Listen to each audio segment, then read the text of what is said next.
Welcome, everyone. It is 7 o'clock, so we're going to get started. Welcome to the September board meeting. We are all present in person this evening, and we welcome you out there in the audience. And we're going to start with our Pledge of Allegiance. So if you're able to stand, please join us in the Pledge of Allegiance. I pledge allegiance to the States of America, to the republic which stands one nation, its full justice for all.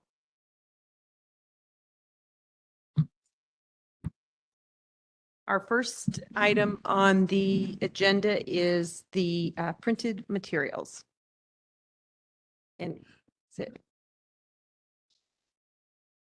There's an acknowledgement that this is just an acknowledgement of the printed materials for the Board of Education that are dispersed to our faculty, staff, and parents at the beginning of each year.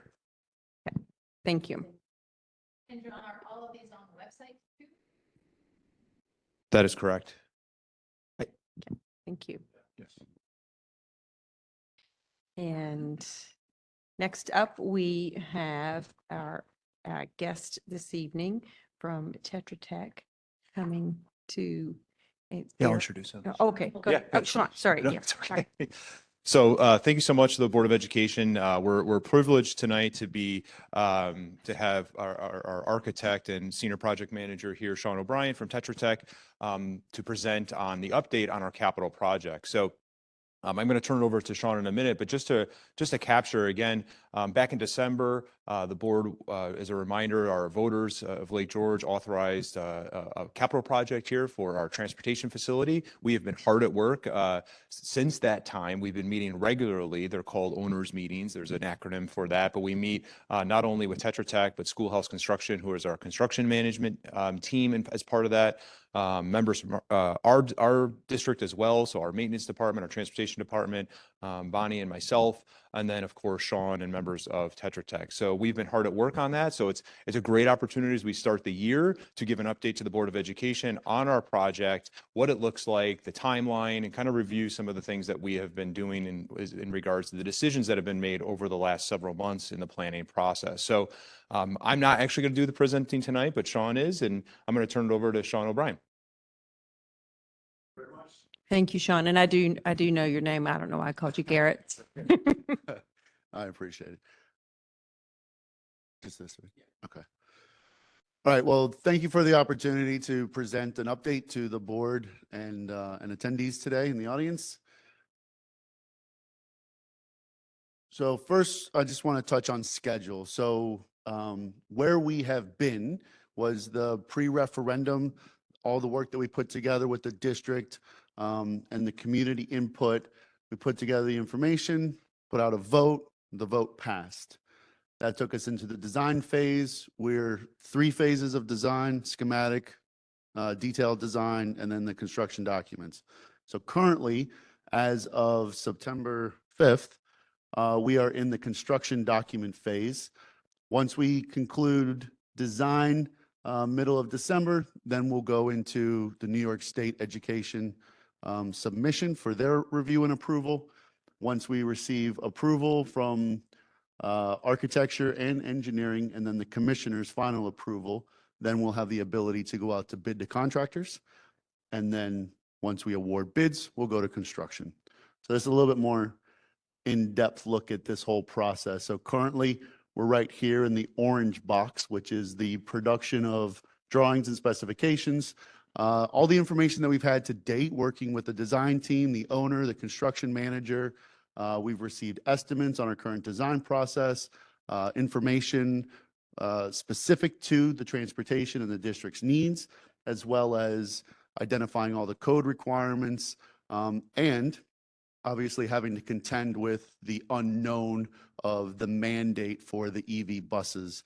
That's a fluid conversation with the state, the district's process in procuring them, what the requirements are for the DOT. So all of that has been, to a point, come into design development, and now we're moving into a more detailed construction document phase. And as we said, then we'll go into submission to SED. We'll get approval from the state ed department, and then we'll go into bidding, construction, turnover.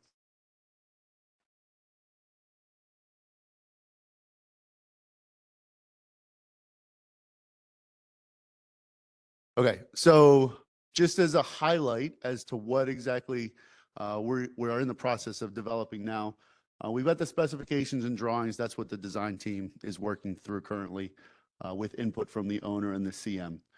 At the state level, we obviously have the New York State Education forms, their paperwork, all the financials associated with it, and the documentation to prepare and then submit. All of that documentation requires input and signature from the district at the board level, and then we'll submit to SED. Currently, we're scheduled for submission on December 8th. So future milestones, we will have the New York State Ed review. Currently, State Ed is looking at plus or minus 14 weeks for architecture and engineering review. Once that happens, that's the technical review. Then it'll have to go to the commissioner, and the commissioner provides final approval.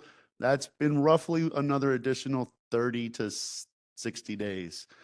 So we're looking at that approval being out quite a bit of time, but that's okay because this conversation for this district, in order to align with coming off of everything that needed to come off for debt and realigning for the capital improvement and bonding, we actually have a little bit of grace period. So despite what the current SED status is, once we get into approval for the commissioner, we're well ahead of where we need to be to maintain the current schedule. And once we get into construction, obviously we'll, upon award of the contracts to the lowest responsible bidder, we'll have that discussion with the district, approval from the board, then we'll move into construction. So I just want to take a look at where we stand. During pre-ref and the presentations to the board and the community, we've identified the site, which is a piece of land adjacent to the elementary school behind your current sports fields. It's coming off of Route 9L into that gravel parking lot. And so we've extended that gravel parking lot up into a piece of property that is sufficient for the needs of the transportation, as well as creating some amenities to the sports fields by providing bathrooms and lighting and stuff, additional parking up closer to the fields, kind of separate that community from the district needs. The facility has essentially three main components. We have the maintenance bays. In the maintenance bay, working from our left side of the screen to the right, the first bay is a wash bay. That was a need identified by the district, so we were able to accommodate that. The next two bays are maintenance bays, one with a scissor lift to replace the old scissor lift that's not operational, and then a future, identifying the need for a future expansion for an additional lift and being able to accommodate that in the second bay. Moving into the transportation admin offices, we've got break room, parts storage, and then plenty of space to accommodate all the transportation facility administration needs. And the bus drivers with a break room and training room as well. Moving into the covered storage, that was a need identified based on an existing condition that you have by parking all of your buses inside of a space. We're able to provide a canopy to provide that coverage and keep the weather off the buses in the weather that's typical in Lake George. We've accommodated the canopy is to accommodate 12 buses. Currently, you have a fleet of 13, 12 plus one spare. That spare would be identified as the bus in rotation during maintenance. So we've accommodated. And then with the additional maintenance bay, you have the opportunity to expand your fleet as the future requires. We did include a second story to this facility, and in that second story, we've located all of your mechanical, electrical, telecommunications, and your plumbing needs. One reason why we elevated this space up onto the roof is for resiliency, sustainability, get all that equipment indoors. And in this type of environment up in Lake George, we know that that will provide some longevity to that equipment. So we're in the beginning stages of really taking a look at materiality and what the aesthetic of the facility will look like. So at a design development stage, this is what the concept is. The canopy is an open air structure. Chargers will be located at the columns in locations designated per the requirements of the manufacturer of the charging equipment. Then you've got the maintenance facility, and then bookcase in the middle of that is the transportation and office space.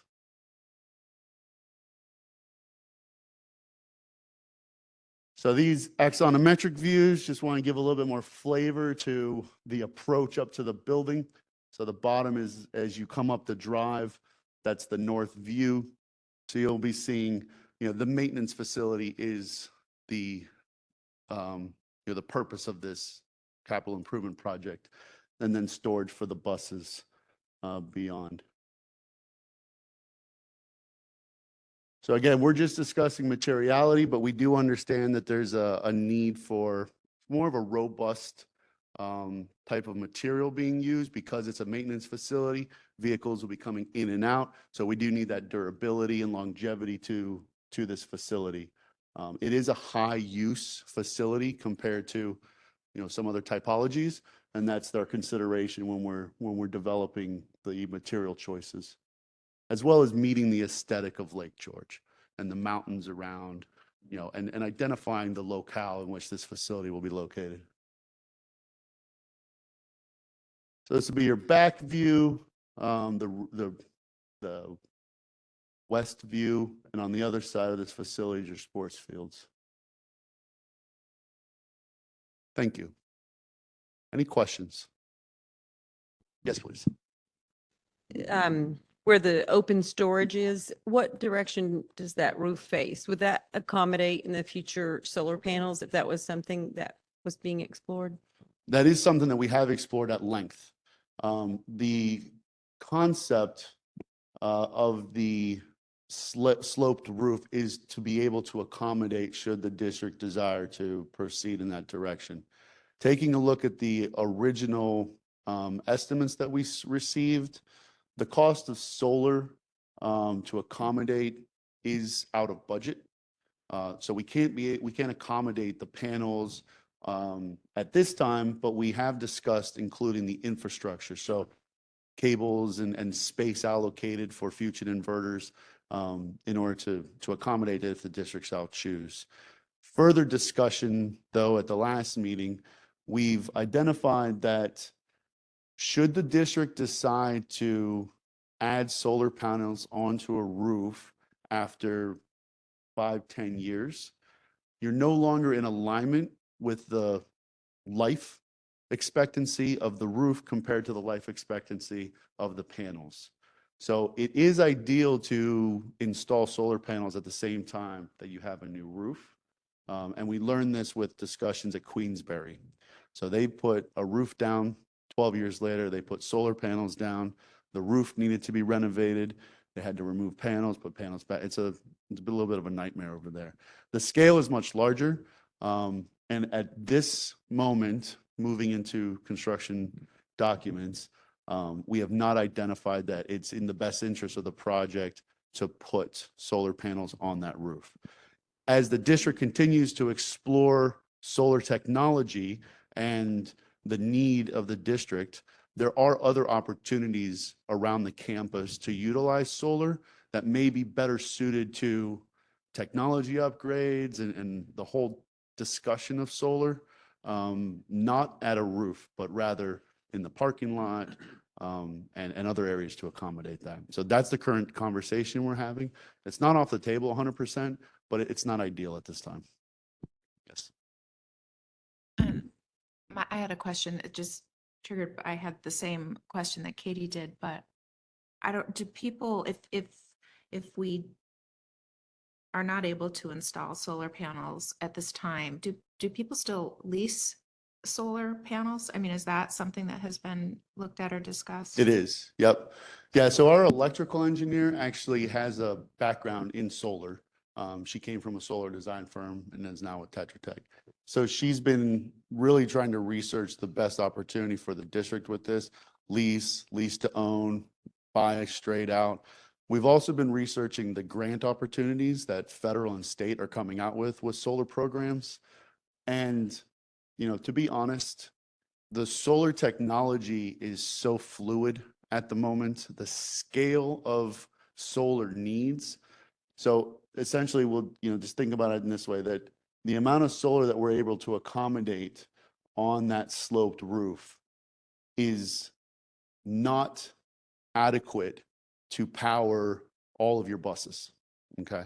So we can subsidize the power requirements of the facility and the district with an 80 kilowatt system. But, the end goal and the expectation of the community and the district is really where the conversation has been to date. And, bang for your buck, can be accommodated, but it's not the best use of the district's funds at this time. Marion, I'm just going to chime in for a second here. One of the pieces of discussion that we've been having in regards to solar also is bid alternates. One of the major components that we're very much in need of for this type of facility is a generator. And not only because of the move to electric vehicles, but in the event we have a power outage and we have fully electrified our vehicles per the mandate, we need to be able to get our kids to school. So when we started to look at prioritizing solar or generator, or the other piece was a geothermal HVAC system, we really did a lot of work and thinking about what is the most important necessity for this facility. And we landed on the generator. We just can't afford to not be able to get our buses up and running if there was a power outage. And we know, especially at the elementary school, and high school, there tends to be random power outages quite a bit. So that's the part where we're trying, if we've got this extra ability, that's where we need to put the extra money towards.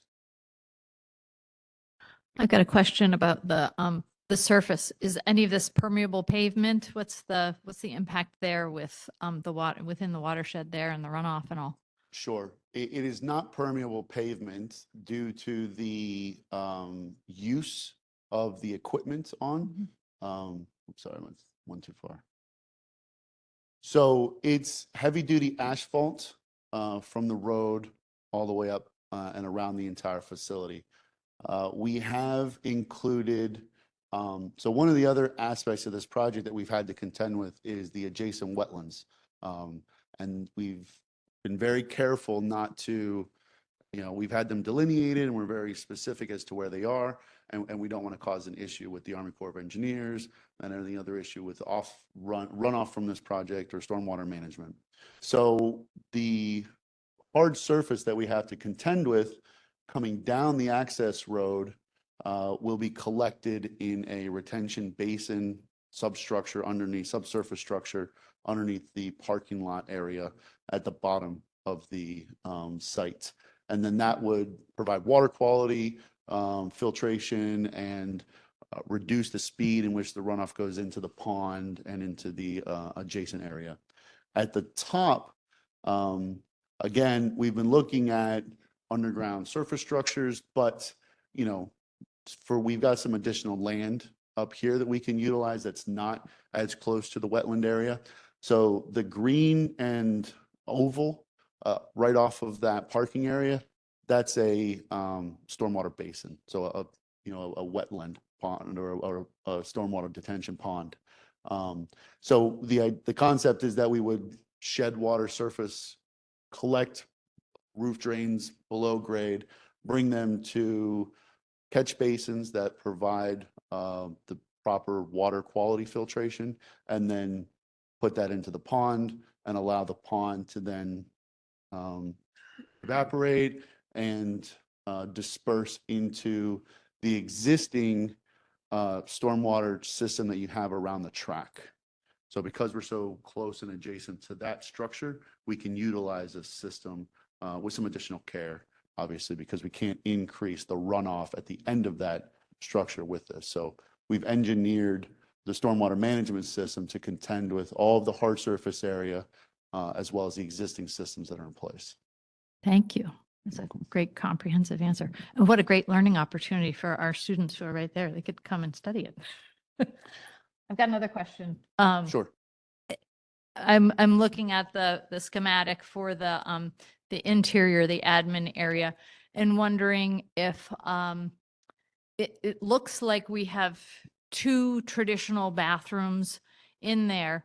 And knowing that a lot of new construction is looking at universal design and having like individual stalls and maybe the sink on the outside, has any of that been considered? We did, absolutely, you did. 100%. Yeah. So what's interesting and unique opportunity about the location of this facility adjacent to your sports field and the need at that sports field to provide some public access facilities.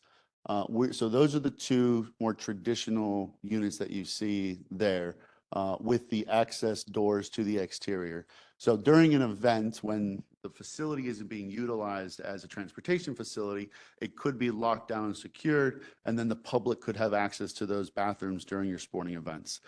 There is, in the darker blue area, a single-use toilet, locker room, shower, and janitor closet. So that's intended for the bus drivers, maintenance staff, transportation staff that use that facility on a more routine or a more regular basis, with still access to the more traditional male-female toilet rooms as well. So the plumbing, the fixture count, obviously we need to meet code minimum, and we've added an additional unit here to accommodate the sporting field as well. Yep. And I just want to make a note that in discussion with the students, John and I have had conversations about actually getting some student organization groups in with the architects to review this project at that level.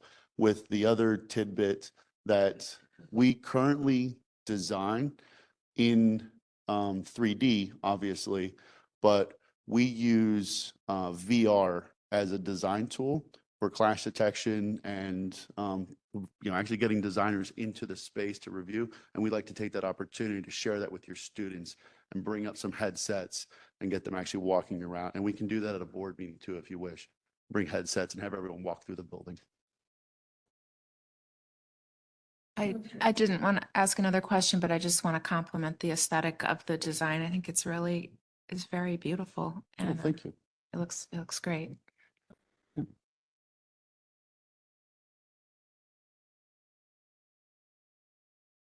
Any other questions? Thank you very much, Sean. That's a big conversation, actually. How you push the snow off and down the road is something that, and we've actually had a couple iterations down the access road where we had curbing, we had retaining walls, and that was the major discussion was how do you push it down, block it, push it through the guardrail. So Andy is very keen on making sure, and Kevin, making sure we accommodate that. All right, thank you very much. Thank you very much.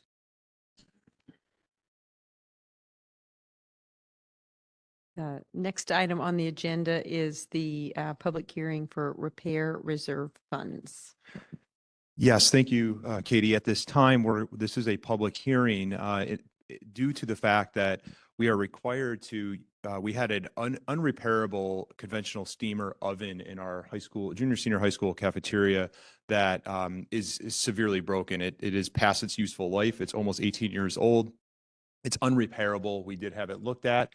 And this is one of the key reasons why a school district has reserves, which are also noted here. So we do have a reserve called the repair reserve that can be accessed in the event of an emergency.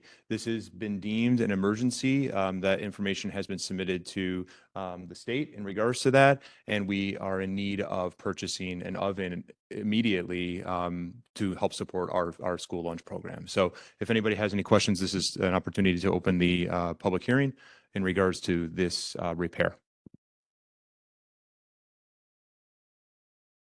Seeing none, I will close the public hearing.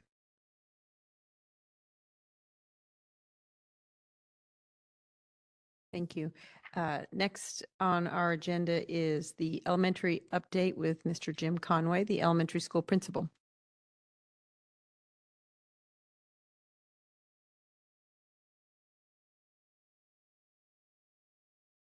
All right. Good evening, everybody. Great start to the school year. Really excited about that. The energy of the staff and the conference days. Thank you to the board for your words of inspiration to help us. We look forward to that first day, and certainly a lot of work was accomplished by our staff. I'm really proud of the work that was done over the course of the 2 days. And on Thursday, when we had kids coming back, it was tremendous. Our project work, outstanding. 33 years in education. This is maybe the first time that almost everything was buttoned up in a building project. We were about 6 hours away, and I don't want Mr. Kokoza to hear this. We were about 6 hours away from having the AC on. So the first day it was a little toasty in the building, but everything is up and running, which is really exciting. So I also want to, and I know Fran echoes the same sentiments, give credit to Andy Raymond, to Kevin Parrott, and to Jeff DeStefanis. It was like clockwork. Our buses, again, it does not just happen. Every bus on time, on arrival, at dismissal, buses leaving on time. That does not happen everywhere. The same thing with the cafeteria and the buildings and grounds looking as good or better than they ever have. So credit to those gentlemen and their teams for the work that they did. Couple of things. Let's Get Acquainted Night is this Thursday, 6:30 to 8 p.m. That's our version of an open house to open up dialogue with our parents. It's not for our students. We do that open house at the end of the school year where they've been here more than a handful of days, and they show off their classroom to their families. But this is really more about an opportunity for our specialists to share their programs in the gym, and our families travel around, get to know who those teachers are, and then visit their child's classroom to get to know the teacher or teachers that work with their kids each day. Great PTSO meeting last night. And thank you to Katie and Marianne and Mr. Luthringer for attending that, as those members of our policy committee generally do. You were able to see the energy and excitement that exists in our PTSO with a lot of new membership, from new parents to the district, to new kindergarten parents and returning folks. But I was really pleased with the crowd, the number of folks that were in attendance, and I think some exciting things are going to happen this year. One of them, Fall Festival on the 29th, which is a tradition of ours. But I got the inside scoop that Mr. Luthringer may be in the dunk tank. We'll believe that when we see it. He's a big man. I don't know about falling from that height, how that's going to work out. I did officially sign up, so Ooh, please come okay. and support the Fall Festival, and you can dunk me. He said he wanted to start first, so it may be a long stint that he serves in there. I wanted to just give a brief update. Eureka Math Squared is our new math program. You know that we did a lot of work last year to prepare and make decisions about the program. We had great professional development over the summer. Megan Coker, Ashley Gershon helped leading that charge. Our staff was well prepared to get started. They may not feel that way. I've been around other openings for programs. We are very well prepared and have a nice plan for ongoing professional development for our staff. So that was exciting. One of the things that we're going to do, and we shared this with parents last night at PTSO, and we'll be sending out information to our parents, is we're having an informational night on October 2nd at 6 p.m. So our families, parents can come in and learn more about the program. We'll share information, but an opportunity to ask questions. And Mrs. Gershon, Mrs. Coker, and myself will be running that event. Cabinet goals, educational cabinet goals. I want to share those with you. They're very connected to our data and to our parent, staff, and student surveys. This will be directly connected with the conversations we had about data earlier tonight. One of our goals is focused on chronic absenteeism. By next year, we're going to drop those rates back down to 5% or less, which is our historical number. We are also going to focus on trusting relationships. We have our Leader in Me survey that we get out to students, staff, and parents. While it was a solid score, we felt as a building, we want that to be higher. We want our students to feel that they have strong relationships with the staff in the building. And the third one is a reading goal where we're focusing on all students at Lake George Elementary School, showing 1 year or more of growth in reading and looking at proficiency, kind of weaving two goals into one, as measured by our iReady or F&P benchmarks. So got 6 action teams, and this is the last part of my talk here tonight. Our cabinet, the members of our educational cabinet, I know Mallory's out there, she's one of the members of cabinet. We divide up into 6 different action teams to really focus on those big initiatives, those 1-year initiatives that we have going on, which are often connected to those goals.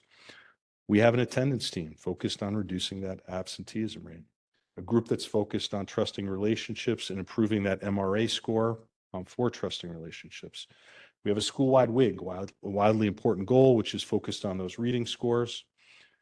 We have a group that's focused on math night and our science fair with a twist of the focus on improving, including our participation rates of all students and increasing family and community engagement. Link It, which Megan talked about in the data presentation. We have a team that is going to be becoming experts on Link It and really having feedback and input into the process and how we utilize that tool. So we're excited to have a team working on that. And then finally, our leadership celebrations. At the end of the year, it's a big event for us, and we're looking to have ensure that we have student voice in all of these teams, but certainly in what that day looks like, and it will look different from year to year. So that's the work of cabinet, really exciting work that we're doing. I will say trusting relationships, one thing that's already underway, we have close to 30 staff members who have volunteered to be a mentor for a student that may have struggled with attendance last year. I said to the staff, I said, look, there are things we do as administrators that separate ourselves from other administrators out there in school. And one little thing I'm going to do this year is I'm going to mentor 2 students, and I'm going to make a point of making a connection with them every single day in some manner. It doesn't mean I'm forgetting about everybody else, but 2 kids are going to get that attention and focus. I had 30 staff members join in and say they're doing the same. So the data we looked at tonight, I'm very confident that those numbers are going to look very different at the end of the year. So that's the elementary school report. Questions? Anybody have any? Thank you very much. Oh, what? I just want to say, you said that it doesn't happen everywhere, the start to school being so smooth. And I just want to say that I recognize it doesn't happen without great effort and forethought. So thank you very much Yeah. for all of that. Welcome. Thank you. I just wanted to say the student connection thing you just talked about Mhm. is an outstanding thing to do. Thank you very much. I think that'll make a difference for a lot of kids. Thank Thank you, you. Rosemary. Yeah, because it's not just about the data, it's about our individual students, and that's Right. really clear in all the things you've told us about tonight. Thank you. All right, thanks. Next up, we have the secondary update with Mr. Frank Koza, our secondary principal. Thank you, Katie. So just to echo what Jim said in regards to the opening of school and Tricia, how smooth it was. So why is Lake George a unique place? Because the first 2 days of school were the hottest 2 days of September in a long, long time, our only heat wave of the entire summer.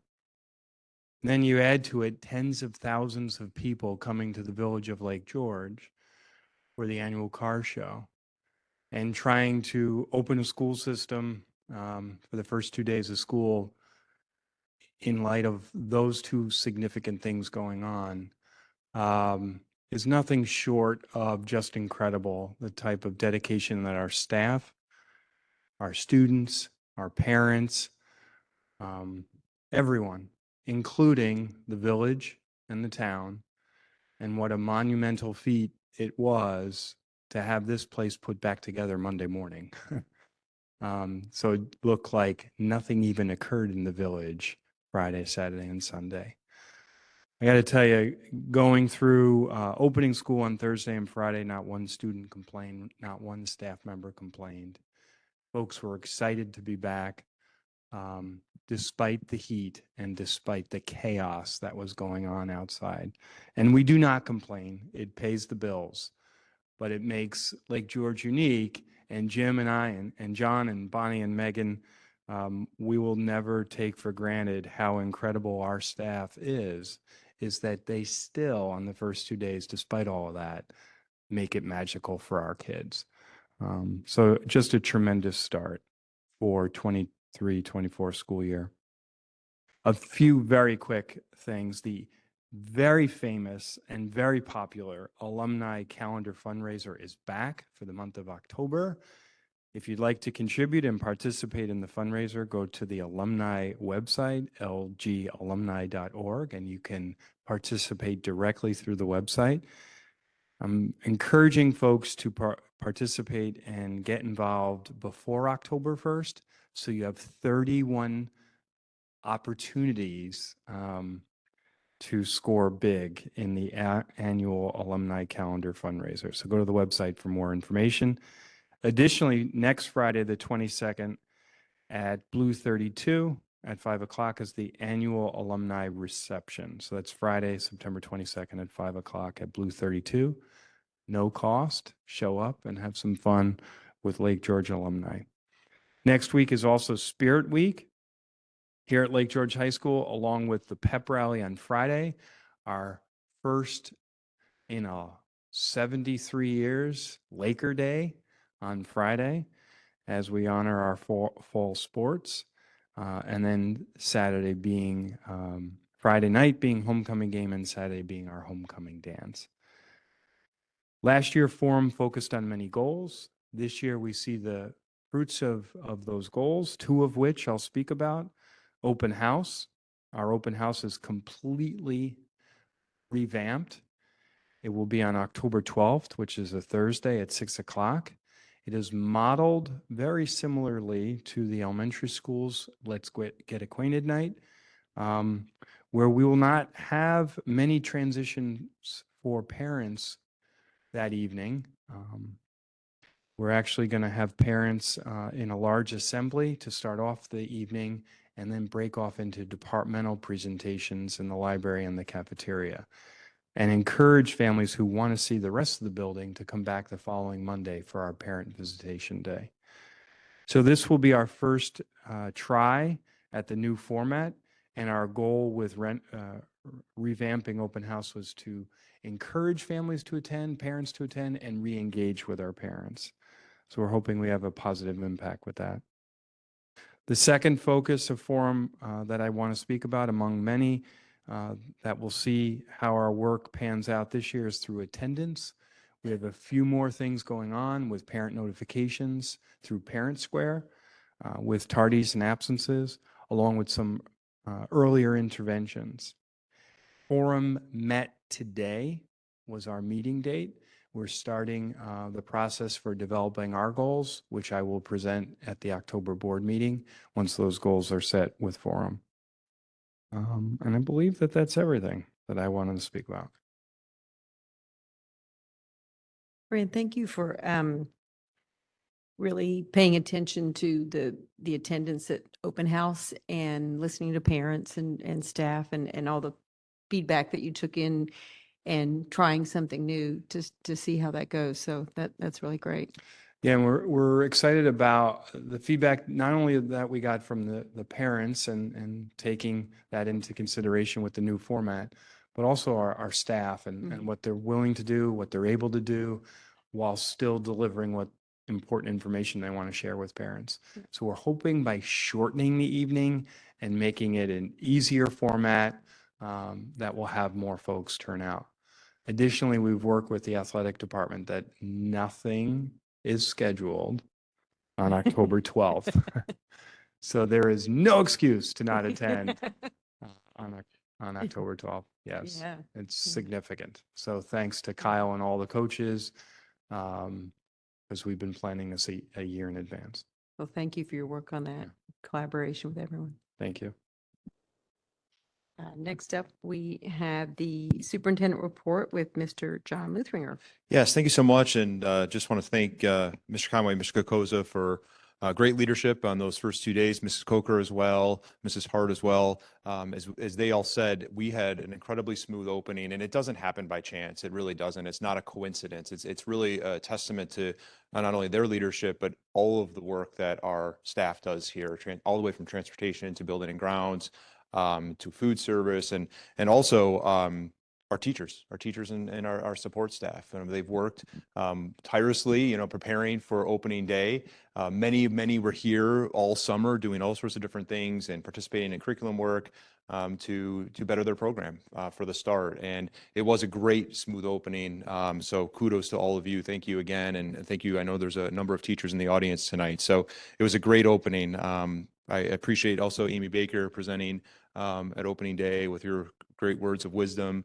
They were really, really touching, and the magic does happen. So it's evident every single day here. We had a great summer. You've heard me talk ad nauseum about the different projects we've had going on. We are pretty much closed out with the HVAC univents in the elementary school. We have a couple lingering ones in the high school that are actually going to be tabled to next summer because they're quite involving masonry work. So those are 3 that will be done in the summer. And then now we're starting on a capital outlay project for additional HVAC univents for the high school that will be taking place during this school year. So we are working on a bid package with Tetra Tech, and that project as well will be commencing, and we're targeting April break for those ones to be installed. So we're excited to keep moving in that direction and replacing those critical pieces of infrastructure in our classrooms. In addition to that, just a couple other things that I haven't quite mentioned that are smaller, but I think really critical. As part of the summer projects, we have a new concrete pad up at our football field, up at the athletic fields up there. That is for our new press box. It's supposed to be delivered in October. So we did order that. We're excited about it. We're hoping it gets here for our last game. And right now we're in a bit of a interim phase, using some tools to get our coaches up higher to see the field. But we did install a new concrete pad to ensure safety for that. So that's one thing. We have a new microphone system in the auditorium. I got a nice tutorial today from Mrs. Baker. So we are all set up in there. That was installed, and really upgraded that audio feature that's going to really be super beneficial, not only for our musical, but anything going on in our auditorium. New carpet, new flooring, new paint, new grounds. Our building and grounds team just did an outstanding job this summer. Our grounds have just not looked better. Again, we talked a little bit about their teachers doing summer curriculum work completed throughout, phonics work, math work, ELA, technology, world language, just to name a few. So again, thanks to all the efforts of our staff coming in, during their summer time to continue the work that's needed. Mr. Koza mentioned our Laker nickname. So on August 23rd, we did have our announcement for our new nickname. That is a process that we started well into the fall of last year. And we're really excited about it. We met with our students. They were the first ones to see the results. I talked about it opening day. I'm talking about it pretty much wherever we're going, but it's an opportunity for us to come together as a district and embrace our new nickname. It's in line with our mission, vision, and values. And we're looking forward to this transition. It will certainly undoubtedly be a transition as we transition to Lakers, and our first pep rally day will be exciting next Friday. We are starting a logo, the logo process. First student meeting will be September 28th. We have a bit of a call for ideas out. I actually had a student stop me in the hallway and said, "Mr. Luther, look at these designs I've been working on." True story, first day of school. Really neat. We have some really great historical logos, but we do need something for Lakers, and we all recognize that. So we're going to work on a process, the LG and the LG with the flame, and then we'll have something to signify our new nickname. So we are going to have a student process with that, and we do have we're already working with graphic designer as well through our communication service. So there'll be a process for that over the next several weeks. We're hoping to have something by November 1st, and I think we're going to be on target for that, hopefully. So more to come on that as we get going along. And lastly, I just want to mention here, and you may have seen this in the Post-Star or regionally, but the U.S. U.S. News releases annually their rankings of school systems, and our high school, our junior senior high school, so it releases rankings for local, state, and national high school rankings for best high schools across the United States. So the Lake George Senior High School was ranked number 2 in the Glens Falls metro area. So that's out of 19 school districts in our area. And just for some context here, in New York, the district was also ranked 270 out of 1,367, and in the nation, 2,773 out of 17, almost 18,000 school districts. So it's really a testament to not only the work our school and staff does, but our students as well. And the ranking is based on 6 factors here. So it's based on student performance, on varying assessments, college readiness, college curriculum, state assessment proficiency, performance, our underserved, our economically disadvantaged student population, and our graduation rate. So all schools are subject to that same ranking, and our junior senior high school, a big congratulations to all the work that they do, but also I give kudos to our elementary school because they're preparing our students to be ready to go here when they get to 7th grade. So that was a really nice thing that we got last week, at the end of last week, and really to be thought of as one of the highest ranked high schools in our, not only in our region, but the state and nation is really wonderful. So it was a great way to end the week, and that's all I have. Thank you.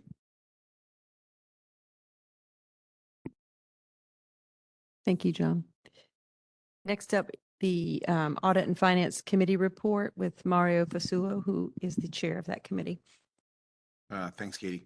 We reviewed the treasury report for June. State aid and BOCES aid was received.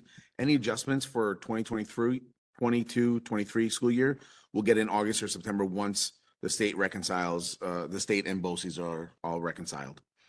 We also reviewed the claims audit report for June. Payroll was higher than normal because there was a balloon payment, a stipend payment for any employees that spread their salary over the 26 pay periods as opposed to the 21. So that always causes that to balloon up in June. We reviewed the committee charter, which is something we do yearly just to make sure that we're staying on course, and we didn't feel that there were any updates required for that. We spent a lot of time on the reserve plan and the fund balance allocation. So these are all the accounts where we have funds allocated for specific items, and we went through to make sure that they were all in line. All of them were in good standing. We did look at 3 funds specifically to move some funding around. The Employee Benefit Accrued Liability Reserve, EBLAR, that's used for cash payments for compensated absences upon retirement. So we transferred $200,000 into that fund to help cover any future estimated expenditures.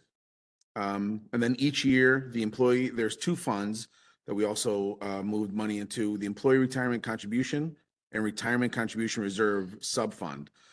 They are funds appropriated to cover expenditures for retirement contribution. So this past year, $50,000 was expended to offset one of those funds, retirement contribution, and $25,000 was funded to the fund balance, and $100,000 was expended to offset the TRS, which is the Retirement Contribution Reserve Subfund, and $75,000 was funded to the fund balance. That's just to make sure that those 2 funds had enough in there for any expenses that were coming in.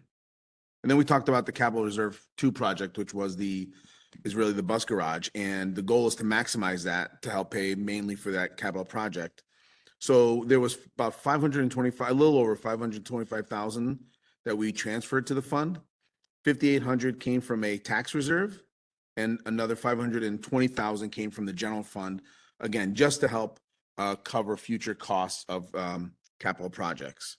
And then as John mentioned, we spent a little bit of time on the oven in the kitchen. It's 18 years old. It's fully depreciated. It was deemed unsafe to use, so I don't even think they're using it right now. Correct? Anyway, we're gonna pass on to that one, but the school did its due diligence by getting the 3 bids, going with the lowest bid, and a definite upgrade in equipment. Can I help you? That's all that I have. It was a lot. It was a good meeting. We learned a lot about the different fund balance allocations. Any questions? Thank you, Mario. You're welcome. Next up, we have the Policy Committee report. Mary Ann McKenzie, the chair of that committee, will be given that report. Okay, so this evening we have 10 policies moving to first read, 2 moving to second read, 1 that was reviewed with no changes, and 1 we're recommending to be retired. We had our first policy meeting yesterday, and I was able to get the minutes onto attached to the agenda today. So that might, I think I'm just going to go through that, and we'll cover all those policies that I just mentioned. At our meeting last night, the first thing we did was review our policy committee charge to, remind ourselves of our purpose. And we had just made membership and one element of practice is a little update to define our activities. And as I said, again, we have 2 policies moving to second read. We discussed those last month, so I won't stop there. Under first read, 5140, administration of the budget, was the only policy listed here tonight that came to us by way of an Erie One BOCES update. And the update reflected the expiration of Ed Law 3614, which had required the district to annually submit to the state a statement of the total funding allocation for the upcoming school year. And because that law has expired, Erie One BOCES recommended we remove that section of the policy, which is what we've done. Many of these policies under first of all, there are many of them because of a lot of work that went on at the district level with the administrative team who looked at these policies together to help ready them for discussion in policy committee. So we're grateful for that and thank you for that work. Many of them that are listed have just simply minor non-substantive wordsmithing revisions. Some of them we had a little bit of more discussion on, but I'm just going to go through each of them quickly. 7514, student health records, wordsmithing revisions. 8242, civility, citizenship, and character education / interpersonal violence prevention education. Wordsmithing revisions, but there was also an updated language noted. Interpersonal violence prevention education is now termed Safe Schools Against Violence, or SAVE. So that change, that revision was suggested.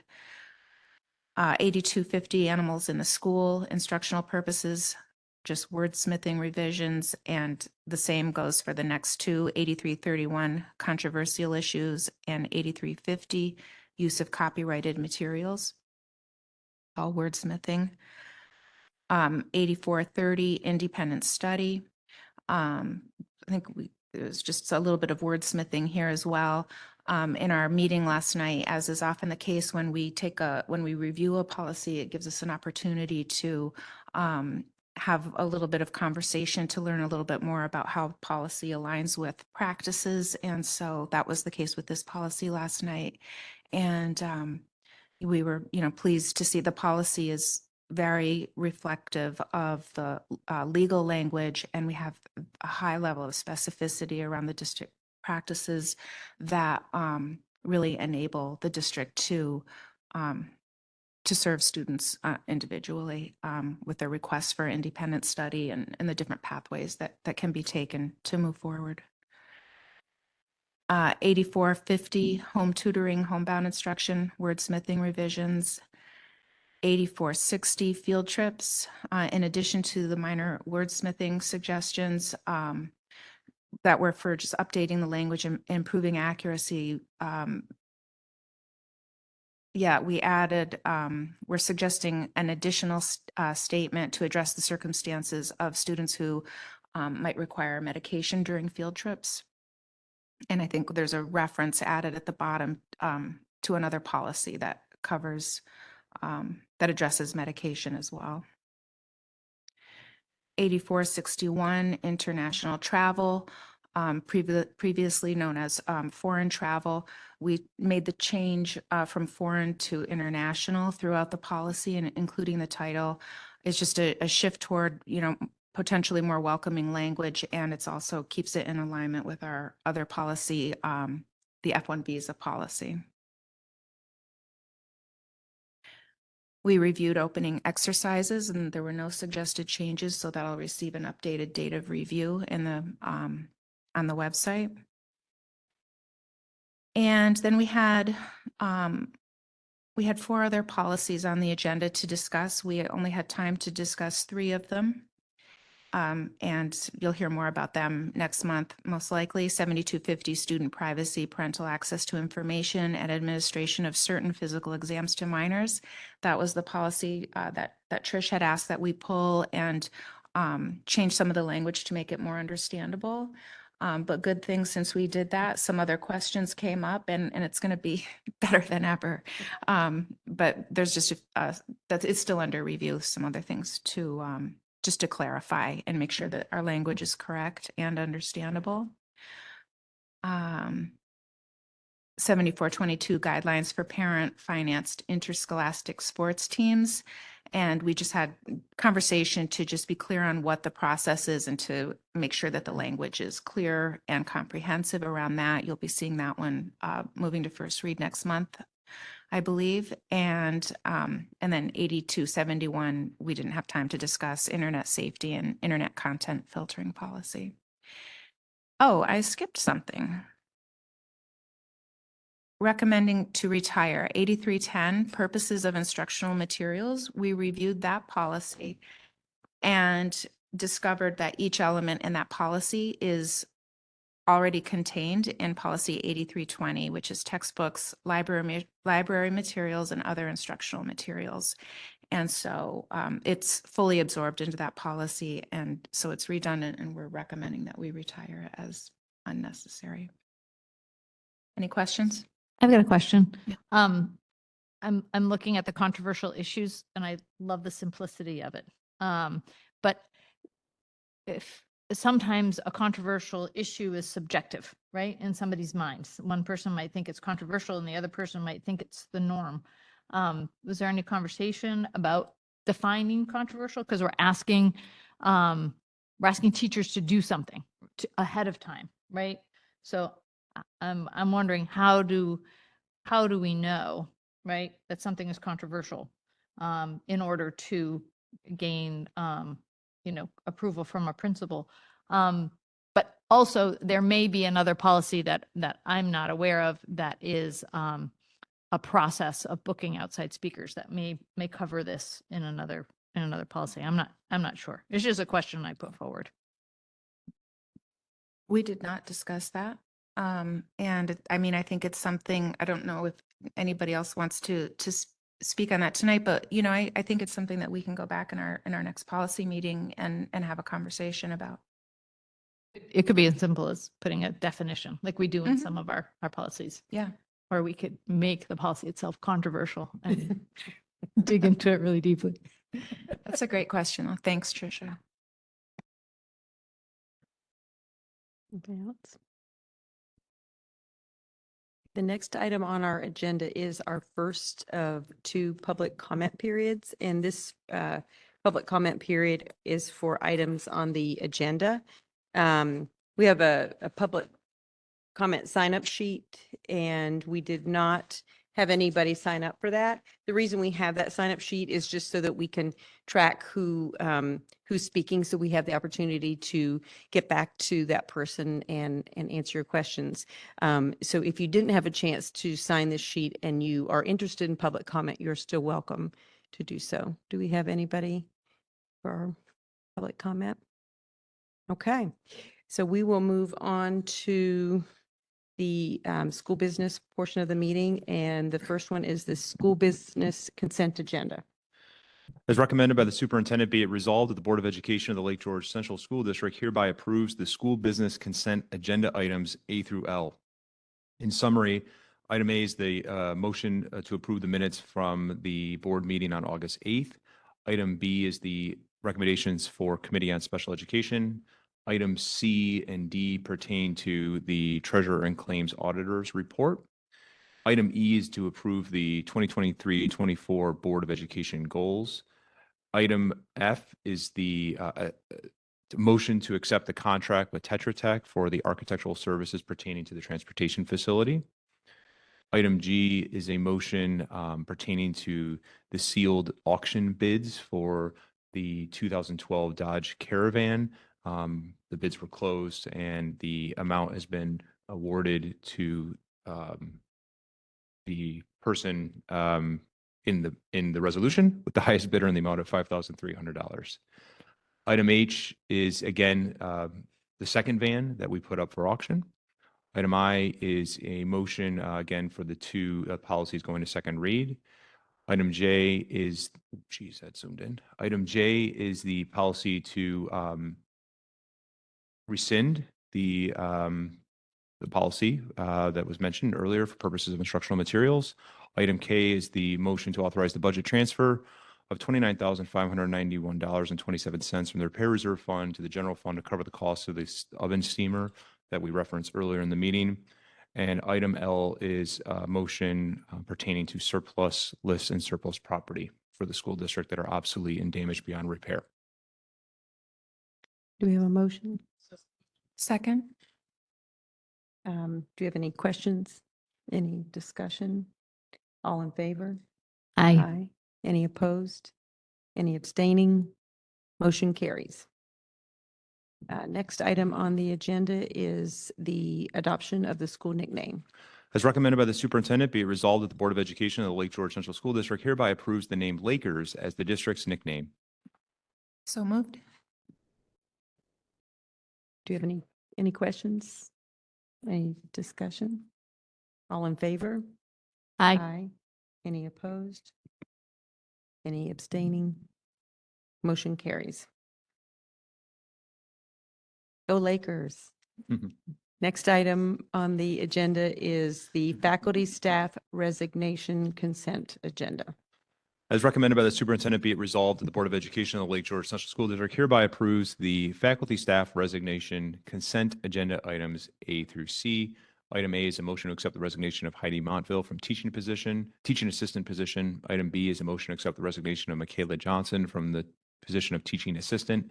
And item C is a motion to accept the resignation of Margaret Nelson from the position of teaching assistant. Second. Any questions? Any discussion? All in favor? Aye. Any opposed? Any abstaining? Motion carries. The next item on the agenda is the faculty staff appointment consent agenda. As recommended by the superintendent, be it resolved that the Board of Education of the Lake George Central School District hereby approves the faculty staff consent appointments for items A through I. Just in summary here, item A is a motion to appoint Marika Kilmartin to a 4-year probationary appointment as a teaching assistant. Item B is a motion to appoint Rachel Pratt to a 4-year probationary appointment as a teaching assistant. Item C is a motion to appoint Gabby West to a 4-year probationary appointment as a teaching assistant. Item D is a motion to appoint Kevin Parrott to the probationary position of Director of Facilities 2. Item E is a motion to appoint Deborah Murphy Delpos as the long-term substitute art teacher, K through 8. Item F is a motion to appoint Ann Molman in the long-term teaching assistant teacher position, effective September 13th through on or about October 31st. Item G is a motion to amend the 2023-24 volunteer coaches list and the 2023-24 coaches list and the 2023-24 extracurricular co-curricular list. Item H is a motion to approve the memorandum of understanding between the Lake George Central School District and the Lake George Education Association. Item I is a motion to approve the amended 2023-24 substitute list. Second. Have any questions, discussions? I just want to say welcome to the new faces. It's exciting. All in favor? Aye. Any opposed? Any abstaining? Motion carries. So welcome again. Exciting. Yay.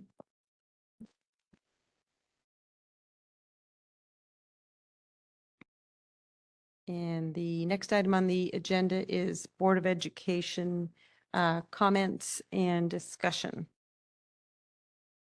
Do you have any items? Yep. I just wanted to mention that hopefully today everybody received the 2023 NYSBA resolutions packet. And we will have an opportunity. I'm sorry, I meant to send them a little bit before today, so we might have discussed something from that tonight, but we have another month and we can discuss things at the board table next month if you like. And in the meantime, if there's something in that packet that speaks to you that you want to let me know to help me better represent, please reach out to me. Thank you, Marianne, for taking on that task, and Rosemarie for being our backup for that big task. We appreciate that. And this is an opportunity that the board has when there's public comment to be able to answer questions from previous months' public comment or public questions. And I think, John, did you have a? Yes, couple thanks, Katie. items? So I know there was some questions in regards to a couple items here that I just want to provide some clarification for the Board of Education on. So one of them was a question on in regards to BOCES, and do our students go to other BOCES? You know, for example, would they be bused down to Capital Region BOCES for education? So I just want to clarify that our school district is one of 31 school districts that belong to the Warren, Saratoga, Washington, Hamilton, Essex, or WSHWE BOCES. It's a great BOCES. It's where all of our students, for the most part, we do have some minor exceptions for some different programming, but for programming such as Early College Career Academy, PTech, our CTE, Career and Technical Education, special education, all of our students go to programming through the WSHWE BOCES, which is, there are two centers. One of them is called SAAC in Hudson Falls, and one of them is called Myers Center in Saratoga. In addition to that, though, there are agreements. They're called COSER agreements. COSER stands for Cooperative Service Agreements. So school districts can enter into those agreements with any BOCES across New York State. So there are a number of different BOCES depending on the region. So just to give some examples here for the board, we subscribe to a number of different COSERs across the state because each BOCES has sort of an expertise in some areas. So for example, Questar BOCES we have a COSER agreement for financial support and professional development for not only the business office, state aid planning, and also they're an expert in special education professional development as well. Monroe BOCES, for example, they have really wonderful science kits that we can access through a COSER agreement and have done before. Putnam BOCES is where we have a COSER agreement for our hiring and recruiting programming called OLAS.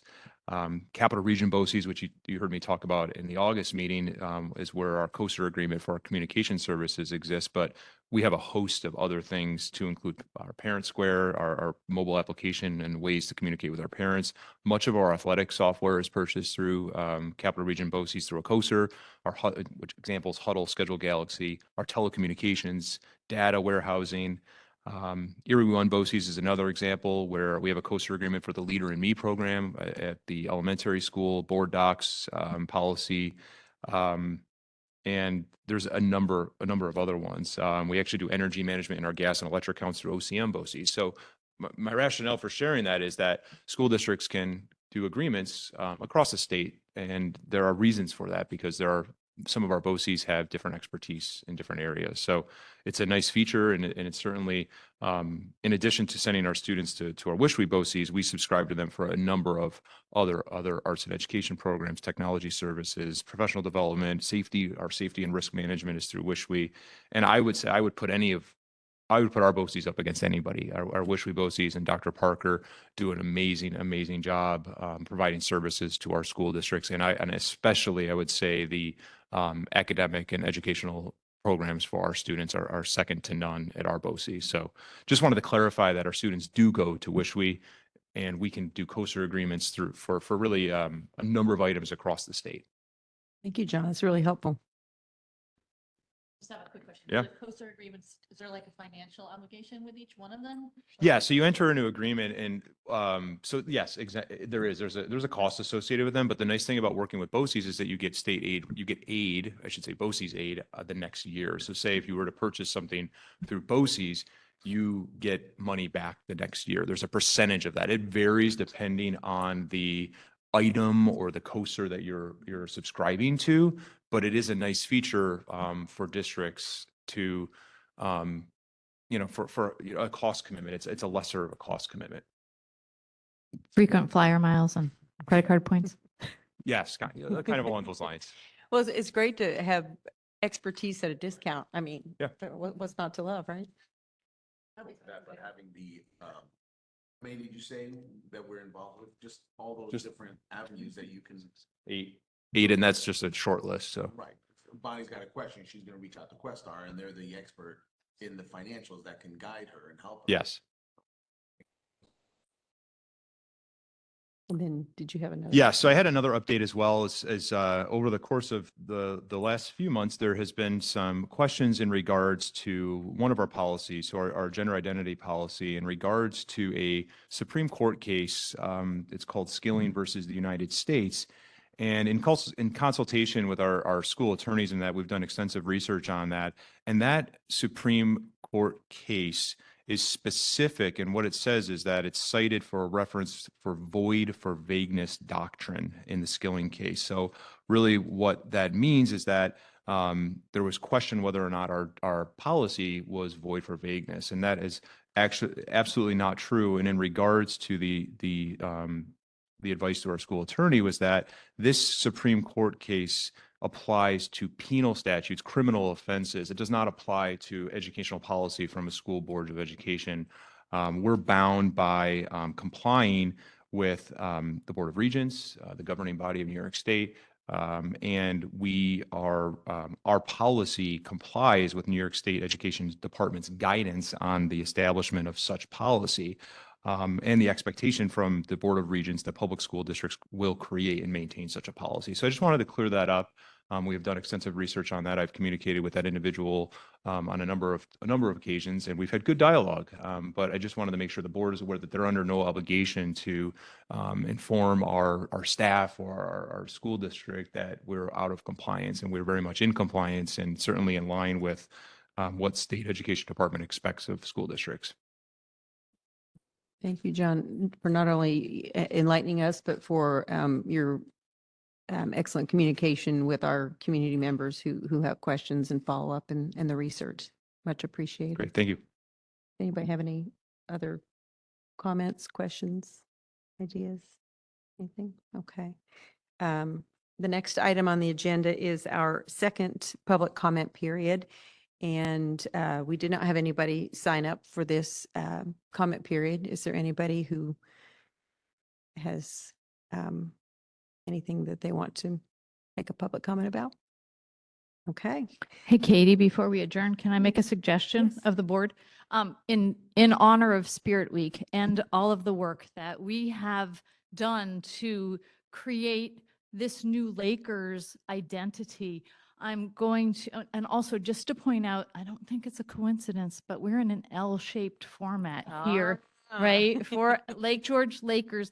And I would like to suggest to the board table in our L shape to kick off the spirit of the Lakers by participating in a wave. Are you in? Yeah. Okay, here we go. Ready? Woo! Bring it back, Bonnie. Bring it back. Bring it back. Woo! All right. The first, now that's a pep rally right there, my friends. That's a pep rally. Thank you, Trish. I think, that might be a new tradition. Start. Okay. Listen, I miss pep rallies. All right.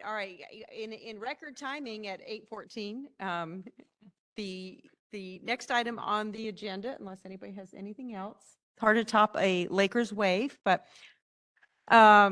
adjournment. Be it resolved that the Board of Education of Lake George Central School District hereby adjourns the meeting of September 12th, 2023. All in favor? Aye. Any opposed? Any abstaining? Motion carries. And thank you for being here tonight.